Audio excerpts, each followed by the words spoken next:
And now I'd like to take a few seconds to introduce Roger Fernandez.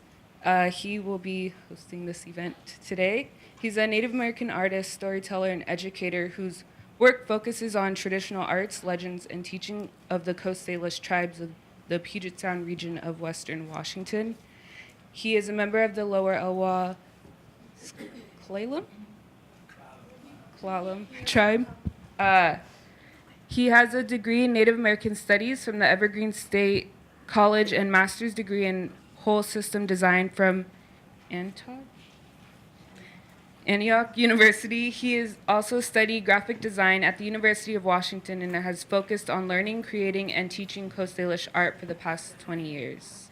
So, Roger, if you want to come up here. And then also,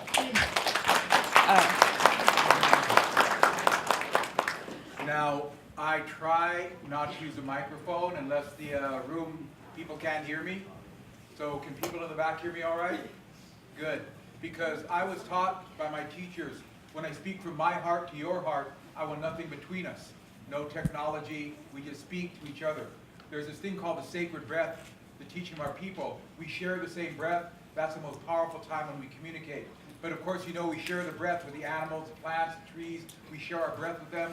And that's something that has helped me understand how I'm supposed to live in the world. So I won't use a microphone. I do teach a class here on Native American storytelling, Monday, Wednesday evening. I'm happy to see some of my students are here. I might ask them to volunteer and come up and help me. We'll see, don't worry about it. But I am from a tribe called the Lower Elwha, that's a river outside of Port Angeles, Lower Elwha Klallam people. But like a lot of the tribes, our names are mispronounced because the English speakers couldn't say them. Our real name is not Klallam. Klallam County is named after us. Our real name is Nexclayam. And Nexclayam, I guess you can see where Nexclayam, Klallam came close, I guess. But our real name is Nexclayam, which means strong people.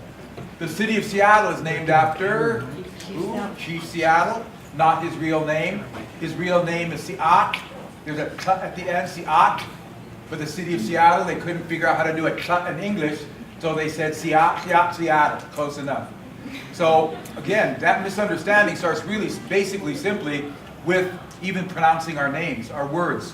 And so those are kind of things that we're hoping your generation can change, using our real names, speaking our language instead of us only having to speak yours. So I'm really happy to be here. I took a long route to become a storyteller. I studied graphic design at the University of Washington, which led me to learn more and more about Native people and Native art.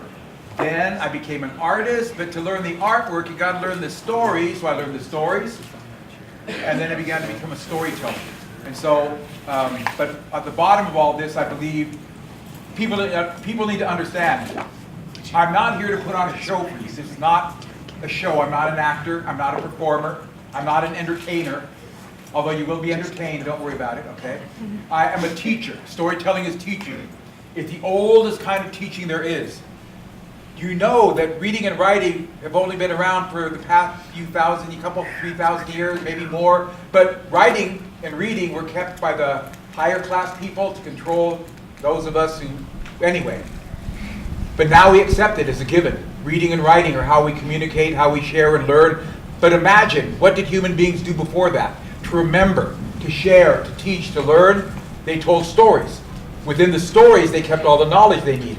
And so, that's why I'm a storyteller, to keep those old ways alive as best I can. I'm looking at the topic of today, looking at the intent of today to talk about how human beings today, we suffer trauma. We have things, our minds, our bodies, our spirits cannot really handle. That's trauma. That's what been defined to me, that something that happens to your mind, your spirit, or your body that your system can't incorporate. There's a struggle there, a painful struggle, and how do we address that?